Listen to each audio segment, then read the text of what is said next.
question from you. آپ نے judicial system کی بات کی کہ سست ہے، وہ سست ہے یا کمپرومائزڈ ہے؟ دیکھیے کچھ بھی کہہ لیجئے، کمپرومائزڈ بھی ہے، کچھ جگہوں پہ سست بھی ہے، کچھ جگہوں پہ پروسیکیوشن ہماری ویک ہے.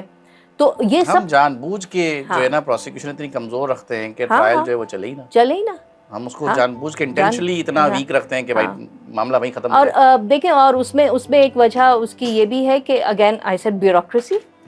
آپ بیوروکریسی ختم کریں، آپ یہ لے کر آئیں. اس وقت جو ڈیمانڈ ہونی چاہیے، میں سمجھتی ہوں کہ اگر لوگ پاکستان کے اپنی سوچنے کی آزادی، اظہار کی آزادی، گورننس کو بہتر بنانا چاہیں، سب سے پہلے تو ہر ایک کی یہ ایک یونیفارم ڈیمانڈ ہونی چاہیے کہ بھائی جو بیسک گورننس ہے، بیسک گورننس میں کیا آتا ہے؟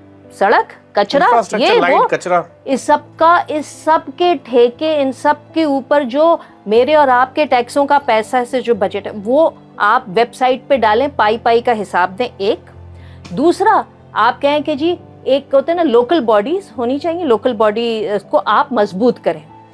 جو بلدیاتی اسی کا جھگڑا ہے کیونکہ وہ پیسے کا مسئلہ ہے نا سارا. تو میں یہ سمجھتی ہوں کہ یہ لوگوں کی ڈیمانڈ. اب اس کے اوپر تو کوئی نیشنل سیکیورٹی کا مسئلہ نہیں. اگر میں یہ کہہ رہی ہوں کہ بھائی میری لوکل باڈی مضبوط ہو تو یہ